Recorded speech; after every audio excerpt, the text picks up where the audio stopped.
예수님께서 성령과 함께 광야로 가셔서 시험을 받으십니다. 이 시험이라고 하지만 사실은 정확하게 표현하면 유혹이라고 말하는 것이 맞을 겁니다. 왜냐하면 시험은 성장과 성숙을 위한 좀 긍정적인 측면이 있고, 유혹은 완전히 멸망시키고 넘어뜨리기 위한 부정적인 측면이 강하지요. 그래서 예수님은 사실 시험이라고 이야기하지만 의미적으로 보면 유혹이라고 볼 수가 있는 것입니다. 사단은 최초의 인간인 아담과 하와를 그렇게 유혹을 합니다. 그래서 선악과를 따먹지 말라라고 하는 분명한 하나님의 말씀이 있는데도 불구하고 그 선악과를 따먹는 죄를 저지르게 됩니다.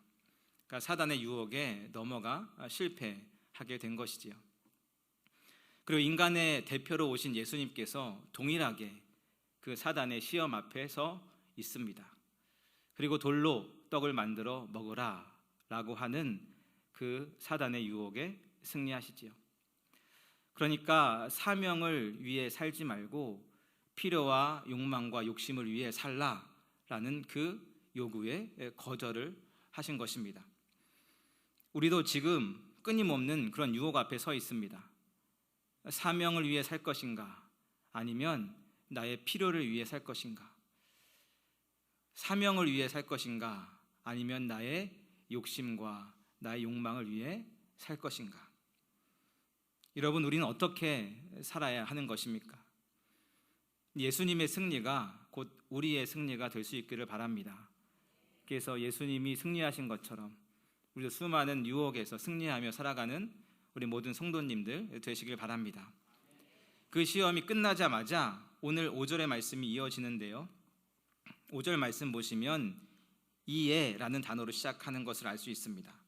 그러니까 앞의 내용이 끝나자마자 바로 이어지는 내용이라는 것이지요. 그러니까 첫 번째 시험에서 승리하자 마귀가 예수님을 거룩한 성으로 데리고 갑니다. 그리고 성전 꼭대기에 세우게 됩니다. 첫 번째 시험이 끝나자마자 바로 두 번째 시험이 이어지게 되는 것을 볼 수 있습니다. 여러분 보십시오. 사단의 공격은 끝이 없습니다. 얼마나 집요한지, 얼마나 끈질긴지 모릅니다. 한번 공격해서 통하지 않으니까 다른 방법을 통해서 공격하지요. 이 약점을 건드려서 안 되니까 또 다른 약점을 건드립니다. 얼마나 끈질기고 얼마나 집요하고 얼마나 포기를 모르는지. 그래서 우리는 사단의 공격을 결코 만만하게 봐서는 안 됩니다. 그러면서 이런 생각을 해보게 됩니다. 아담과 하와가 마귀의 유혹을 이겼다면, 사단의 유혹을 이겨서 선악과를 따먹지 않았다면 어떻게 되었을까? 아마 사단은 또 다른 공격을 했을 것입니다. 또 다른 방법을 통해서, 또 다른 루트를 통해서, 또 다른 약점을 건들고 물고 늘어졌겠지요. 사단은 그렇게 굉장히 끈질깁니다. 우리는 그 치열한 삶의 현장을 살아가고 있습니다. 교회 부흥을 위해서 열심히 달려가십니까? 열심히 사역하며 예배하며 주님을 섬기고 있습니까? 그렇다면 기억하십시오. 사단은 끊임없이 우리를 공격할 것이고 끈질기게 우리를 공격할 것입니다. 보십시오. 예수님이 첫 번째 시험을 이기자마자 이번에는 장소를 옮겨서 두 번째 시험을 지금 치르고 있습니다. 장소를 옮기기까지 굉장히 세밀하게, 굉장히 계획을 세워서 굉장히 집요하게 예수님을 공격하는 것을 볼 수가 있습니다. 그래서 이번에는 마귀가 예수님을 거룩한 성으로 데리고 갑니다. 이 거룩한 성이라는 것은 이제 예루살렘 성을 이야기하는 것이지요. 당시 예루살렘 성은 굉장히 높게 지어졌습니다. 그래서 그 꼭대기에서 아래를 내려다 보면 차마 내려다 볼 수 없을 만큼 굉장히 높이 지어졌다라고 그렇게 알려져 있습니다. 그곳으로 예수님을 데리고 간 것이지요. 그런 다음에 이렇게 말하는데요, 6절 말씀 우리 함께 읽겠습니다. 6절입니다. 시작.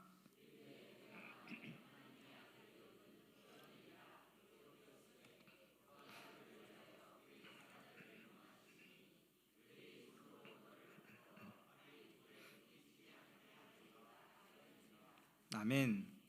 그 높은 예루살렘 성의 꼭대기에 데리고 간 다음에 뛰어내려라 말합니다. 뛰어내리면 다치지 않을 것이다. 그러면서 성경을 인용해서 설명하지요. 이게 무슨 말입니까? 뛰어내려도 다치지 않는 것을 통해서 하나님과 너와의 관계를 증명해봐라. 너가 얼마나 하나님과 긴밀하고 얼마나 친밀하고 얼마나 특별한지 한번 보여줘봐라. 여러분, 신앙이란 결국 관계의 문제입니다. 내가 하나님과 어떤 관계를 맺고 있는지, 내가 하나님과 얼마나 친밀한지.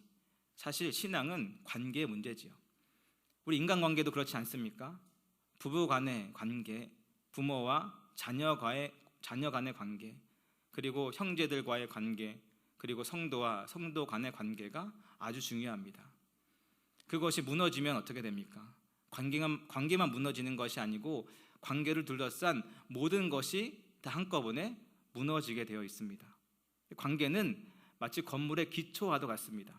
기초에 금이 가고 기초가 무너지면 그 기초 위에 세운 건물이 다 무너지게 되는 것이지요. 그만큼 관계는 굉장히 중요합니다. 그래서 끊임없이 사단은 하나님과 우리와의 관계를 공격하고 흔들고 금이 가게 하고 무너뜨리려고 유혹하는 것이지요. 그러면서 사단은 이렇게 이야기합니다. 성전에서 뛰어내림으로써 하나님과 너와의 관계를 증명해봐라. 하나님이 천사를 동원해 너를 보호할 만큼 친밀한 관계에 있다라는 것을, 너가 특별한 존재라는 것을 한번 보여줘봐라. 확인해봐라. 근데 자세히 보시면 이 증명의 주도권이 누구에게 있습니까? 6절 다시 한번 보십시오. 6절 보시면 이르되 내가 만일 하나님의 아들이어든 뛰어내리라. 기록되었으되 그가 너를 위하여. 그러니까 이 주도권이 너한테, 즉 나한테 있는 거예요. 내가 하나님을 아버지라 부르지만 사실 그 아버지에 대한 주도권이 내 손 안에 있는 것이지요. 그래서 사실은 내가 하나님의 주인이 되어 하나님이 행동하도록 강요하고 있는 것입니다. 내가 하나님을 섬기기 위해 이곳에 있는 게 아니고 하나님이 나를 섬기기 위해 이곳에 있게 만드는 것이죠. 그런데 가만히 보면 우리 역시 하나님과의 관계 안에서 내가 주도권을 잡으려고 할 때가 참 많이 있습니다. 예를 들어 하나님의 통치 원리는 이런 것이죠. 심은 만큼 거두는 것. 그래서 많이 심으면 많이 거두는 것, 적게 심으면 적게 거두는 것. 이것이 이 땅을 다스리시고 통치하시는 하나님의 통치 원리입니다. 그런데 우리는 어떻게 생각합니까? 조금 심고 많이 거두길 원하고요. 때로는 심지 않았지만 또 다른 열매들을 거두길 원하지요. 왜요? 내가 하나님의 자녀인데, 내가 하나님의 특별한 존재인데 그 정도는 해야 되는 것 아닌가. 그래서 공부를 별로 하지 않았는데 성적이 잘 나온다거나, 시험을 잘 보지 못했음에도 불구하고 원하는 대학에 합격을 한다거나, 정말 아파트 청약을 했는데 너무너무 어려운 경쟁률을 뚫고 그 청약에 당첨이 된다거나, 남들은 다 하지 못했는데 나만 잘 되는 그런 기적 같은 일들이 내 삶에 일어나길 바라고, 그런 기적 같은 일들을 통해서 하나님과 나와의 관계를 확인하고 증명하려 할 때가 우리에게도 있습니다. 한마디로 하나님은 내가 원하는 것들을 들어주셔야 돼요. 그리고 그런 기적 같은 인생이 곧 나와 하나님이 얼마나 친밀한지, 얼마나 긴밀한지, 내가 하나님과 얼마나 친한지, 그것을 보여주는 지표라고 생각하는 것이지요. 근데 보시면 그 관계의 주도권이 철저하게 나에게 있는 것을 보게 됩니다.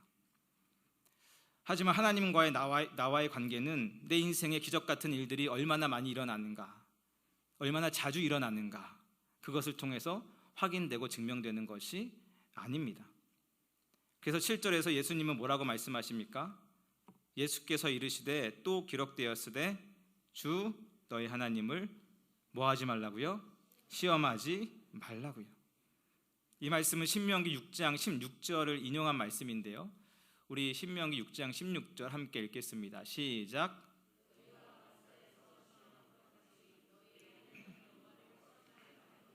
아멘. 보시면 네, 한번 보여주십시오. 너희가 마사에서 시험한 것 같이 하나님을 시험하지 말라고 하는데요. 그렇다면 마사에서 시험한 게 뭘까?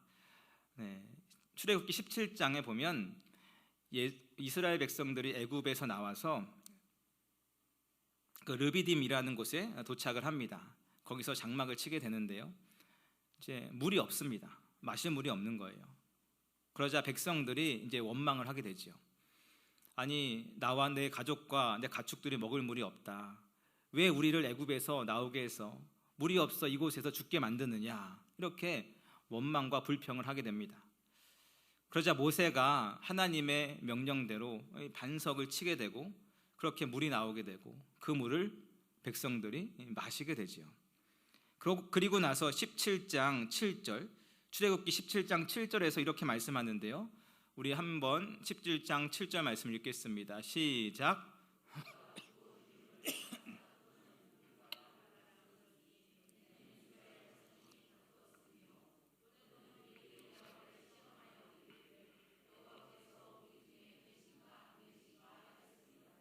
아멘. 한번 하반절을 보십시오.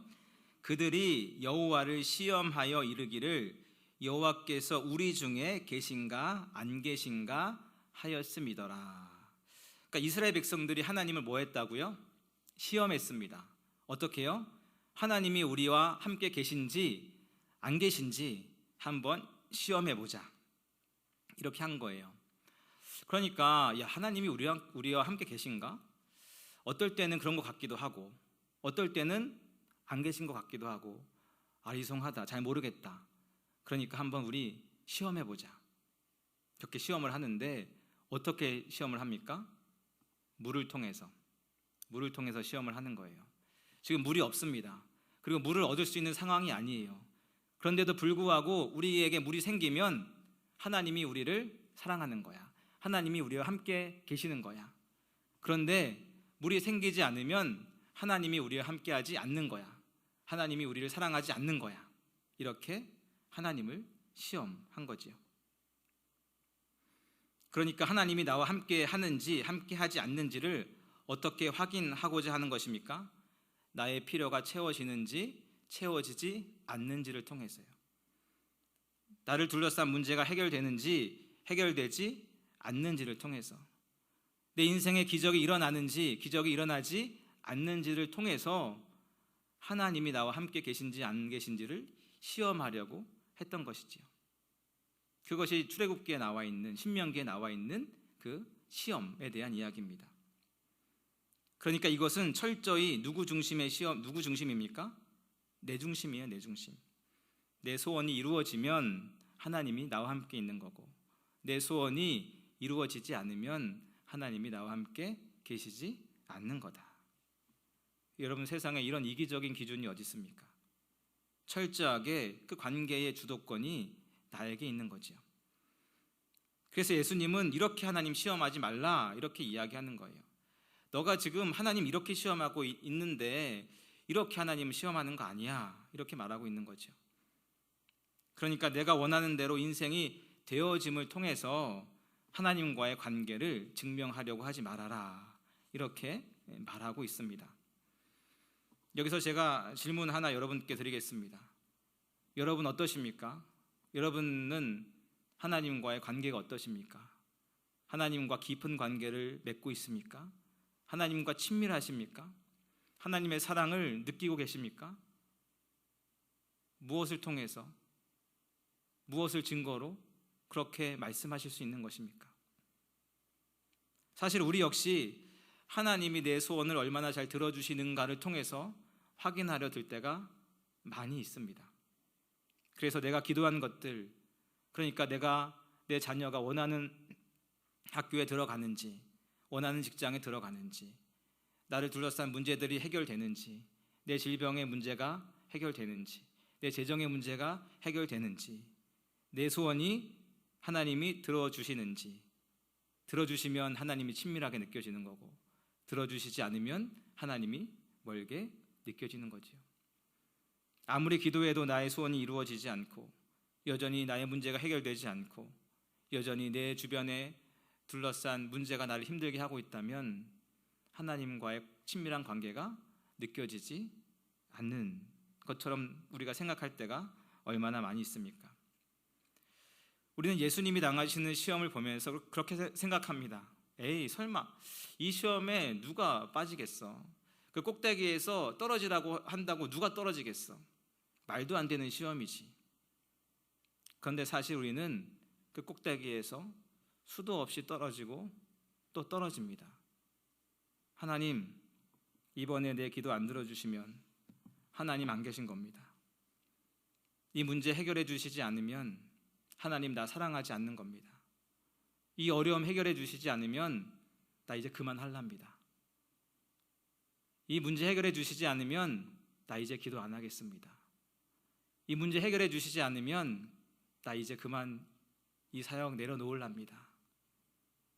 우리는 그렇게 끊임없이 꼭대기에서 떨어지며 하나님을 시험하고 또 시험하고 또 시험하지 않았습니까? 그러니까 우리도 모르는 사이 자꾸만 하나님을 통제하려고 들 때가 있는 거죠. 그래서 하나님 이거 주세요 하면 이거 줘야 되고, 하나님 이거 필요합니다 라고 말하면 이거 받아야 되는 거고, 하나님 이거 문제 있습니다 하면 그거 해결해야 되고, 이거 안 들어주면 하나님은 내 하나님 아니고, 이 문제 해결해 주지 않으면 하나님이 느껴지지 않고, 그렇게 내 마음대로 하나님을 조정하려고, 하나님을 통제하려고 할 때가 사실 우리에게도 있는 거지요. 그래서 하나님이 내 마음대로 통제가 되면 어떻습니까? 통제가 되면 될수록 기쁘지요.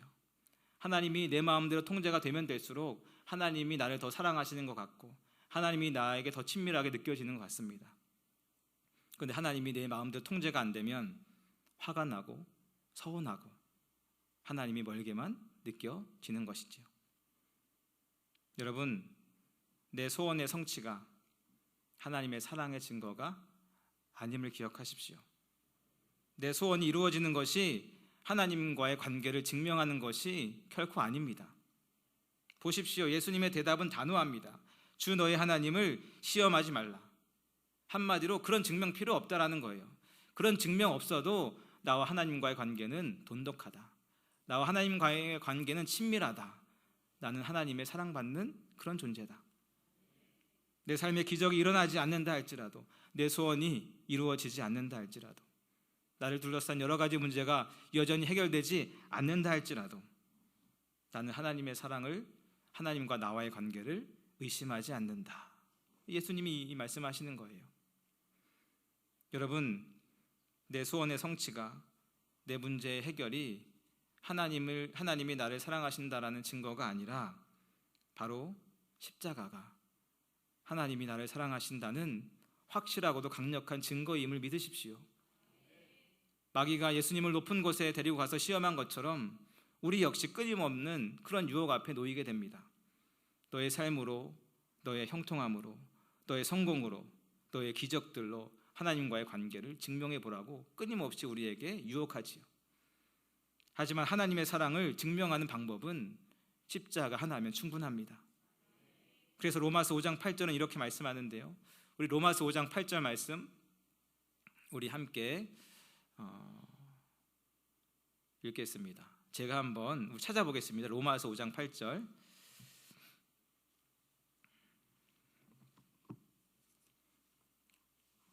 네, 로마서 5장 8절.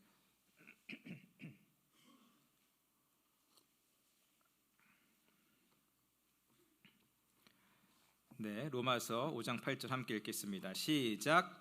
우리가 아직 죄인 되었을 때에 그리스도께서 우리를 위하여 죽으심으로 하나님께서 우리에 대한 자기의 사랑을 확증하셨느니라. 아멘. 사랑하는 여러분, 이보다 더 분명한 하나님의 사랑의 증거가 어디 있습니까? 이보다 더 분명한 하나님과의 관계 증거가 어디 있습니까? 주님의 사랑을 의심하지 마십시오. 매일같이 저 십자가를 바라보면서 주님의 관계를 의심하지 마십시오. 주님의 사랑을 의심하지 마십시오. 그리고 그 주님께 우리의 삶을 온전히 내어드리고 주님이 주시는 진정한 평화를 누리며 주님과의 깊은 사귐 속에 매일매일 승리의 삶을 살아가는 우리 모든 성도님들 되시길 주님의 이름으로 축원합니다.